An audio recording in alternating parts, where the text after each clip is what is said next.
بسم الله الرحمن الرحيم. السلام عليكم. Hello everybody. My dear students at Port Said University Faculty of Commerce English program. This is our course International Marketing, and this course is for the 4th grade and also for Business Administration Division. In this lecture we are going to complete our current topic, the scope and the challenge of international marketing. What should you learn in this lecture? After the current lecture, you will be able to discuss 3 prominent models. So you have to learn 3 prominent models in this lecture. The first model is Portlead and Gauchal model. And this model is for the international strategy. The second model is Porter model. The value chain analysis and internal assessment of competitive advantage, Porter's model. The third model is George Yep model, and this model is studying globalization drivers. So this is globalization drivers model, total global strategy 2 for George Yep's model. Also you have to learn the concept of interlinked economy, ILE, for Kenichi Omai.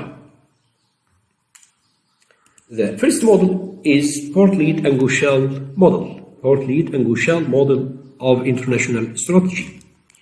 The Portlead and Gauchal model indicates the strategic options for businesses wanting to manage their international operations based on 2 pressures: local responsiveness and global integration.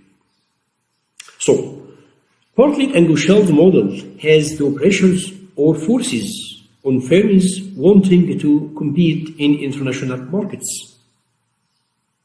These forces or pressures determine the 4 boxes at the grid that we will show you at the next slide. And these forces are force for local responsiveness and the force for global integration. So this is Portlead and Gauchal model or Portlead and Gauchal matrix. So for example, if a specific company faces low pressure for local responsiveness and at the same time faces high pressure for global integration, so this company should be located at the upper left box. So should be global company.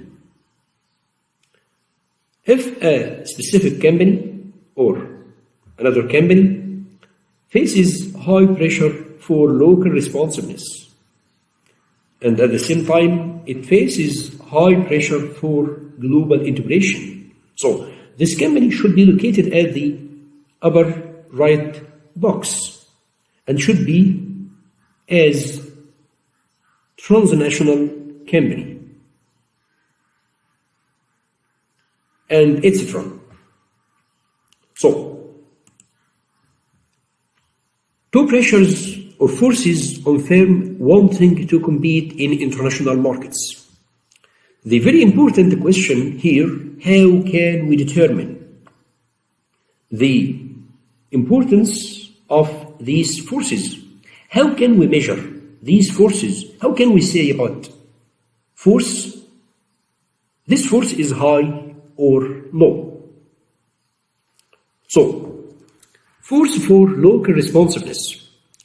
This considers questions such as, do customers in each country expect the product to be adapted to meet local requirements? The second question is, do local domestic competitors have an advantage based on their ability to be more responsive? So, if the answers are yes, so the company has high pressure for local responsiveness. If the answers for these two questions are yes, so this company has high pressure for local responsiveness, and of course otherwise it will has low pressure. So how can we determine the importance of force for global integration? This considers also two questions such as how important is standardization of the product in order to operate efficiently? For example, economies of scale. The second question is consistent global branding required in order to achieve international success? And at the same line, if the answers for these two questions are yes, so the company has high pressure for global integration, and otherwise it will has low pressure. There are some examples of the Portlet and Goschel model for the international strategy. This is the global strategy, and this is the transnational strategy, and this is international strategy, and this is multi-domestic strategy. And as we said, at the global strategy, the pressure for local responsiveness is low, and the pressure for global integration is high. The key features for this strategy: high centralized, focus on efficiency, economies of scale, little sharing of expertise locally, standardized products. And the examples for this strategy are Pfizer company and Cat company. The transnational strategy. Transnational strategy, pressure for local responsiveness is high, and the pressure for global integration is high as well. Key features for this strategy: complex to achieve, it's not easy to achieve this strategy. Aim is to maximize local responsiveness, but also gain benefits from global integration. There is wide sharing of expertise like technology, staff, etc. The examples for this strategy are Unilever company and Starbucks coffee. The international strategy. In the international strategy, there is low pressure for local responsiveness, and also there is low pressure for global integration. The key features aims to achieve efficiency by focusing on domestic activities. International operations are largely managed centrally. Relatively little adaptation for product to local needs. And for example, McDonald's and UPS company. The multi-domestic strategy. In this strategy, you will find high pressure for local responsiveness and low pressure for global integration.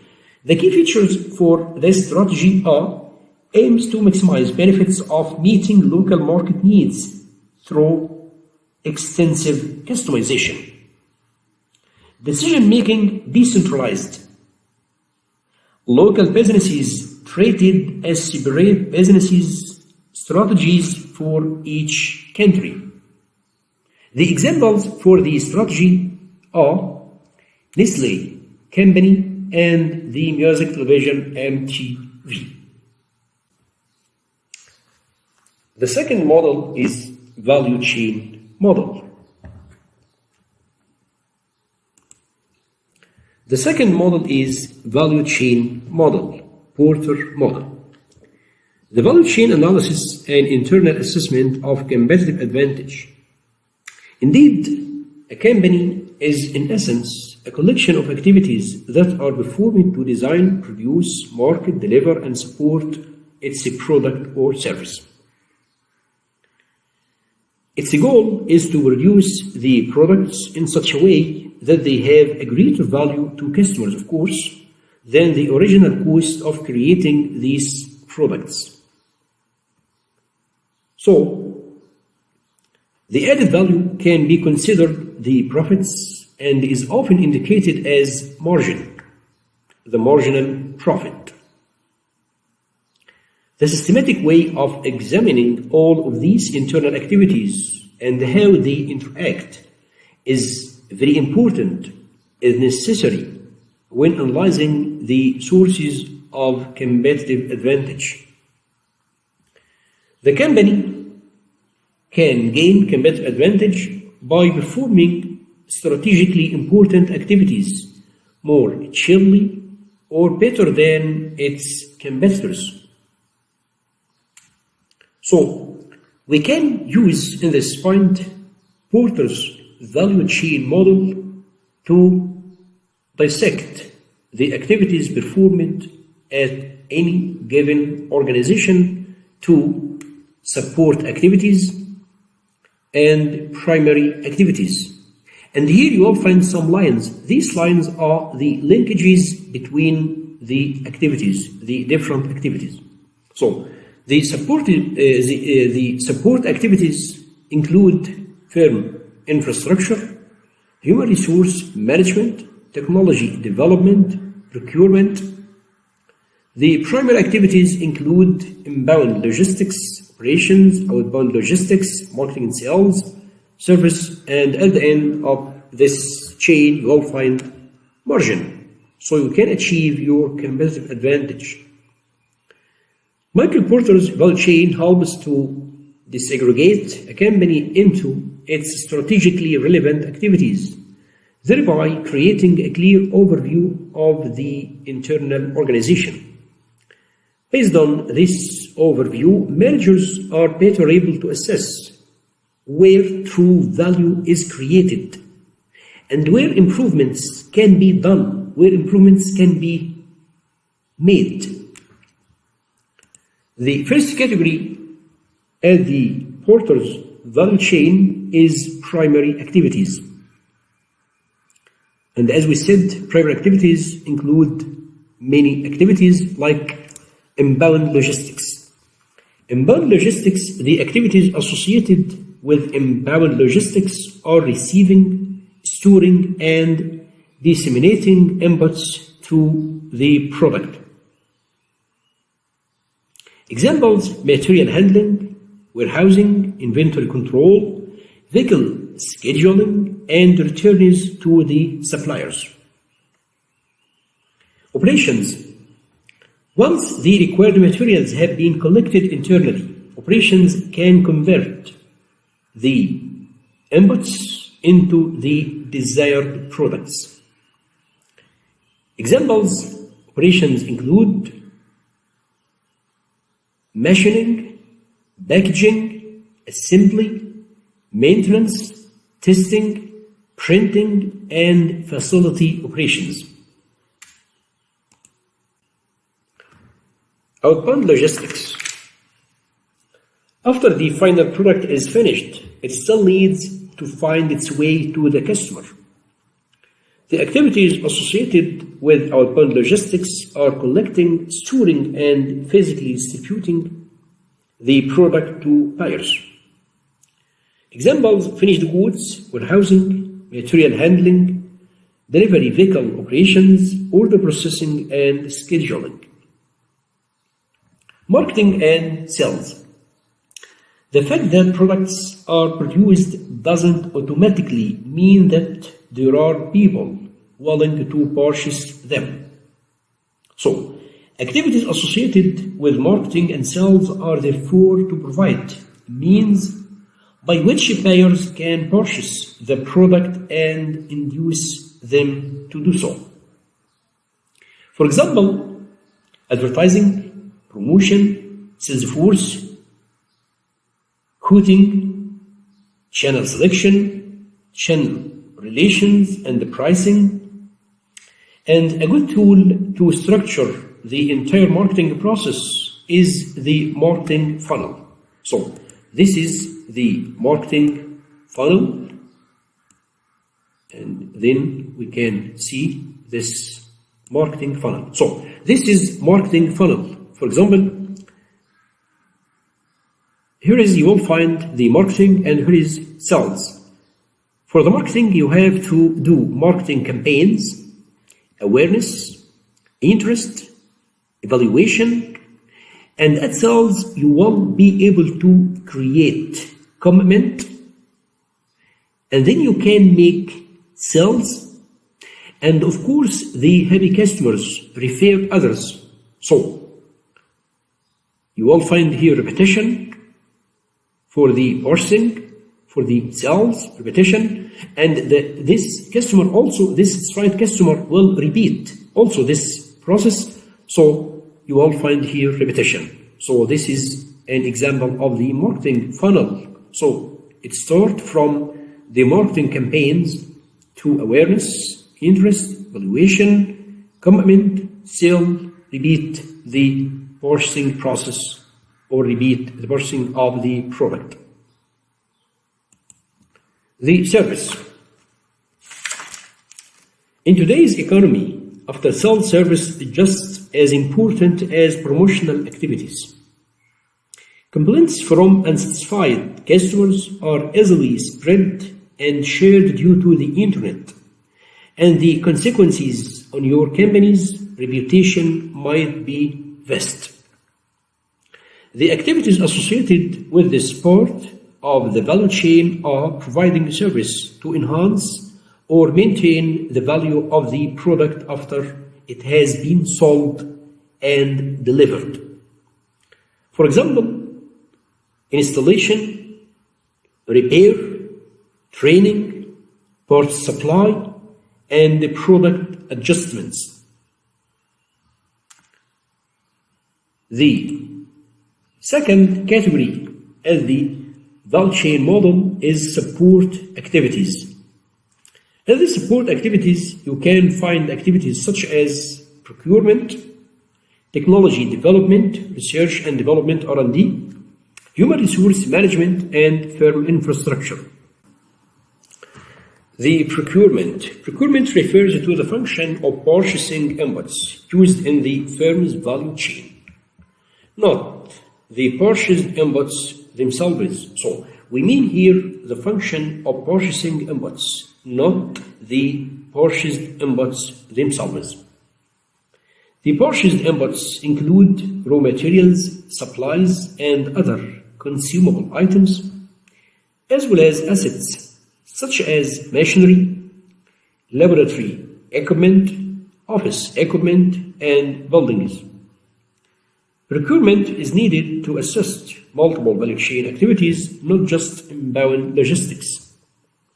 The second activity and the support activities is technology development.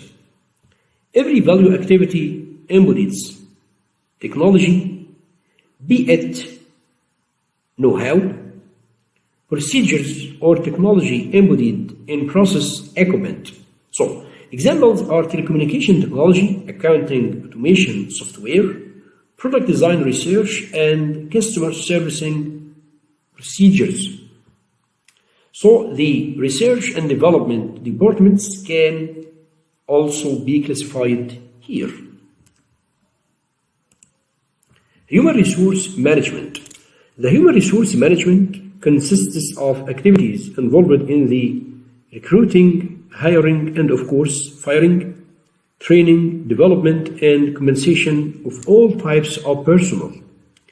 Some companies, especially in the technological and advisory service industry, rely so much on talented employees that they have devoted an entire talent management department within HRM.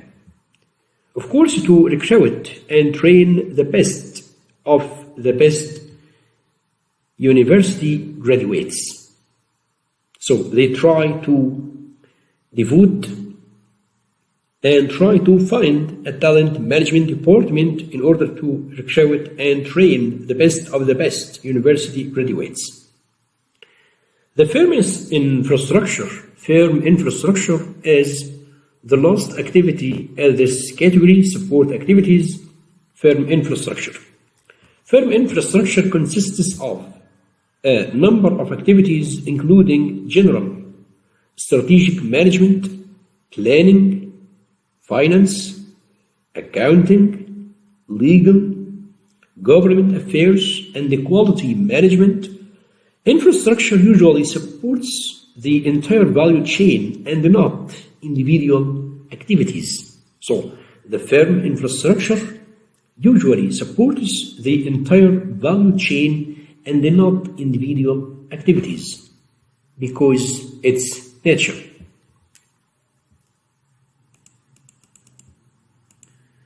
The linkages within the value chain. The linkages within the value chain.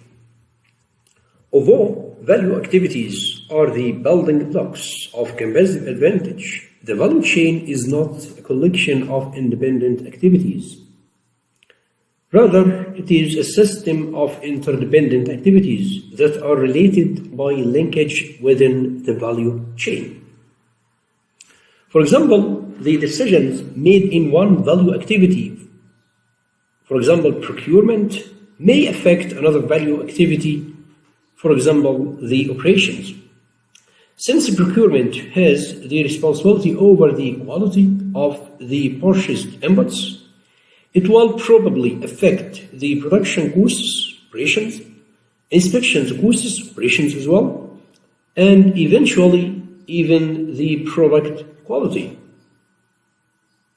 In addition, a good working automated phone menu for customers, technology development, will allow customers to reach the right support assistant faster.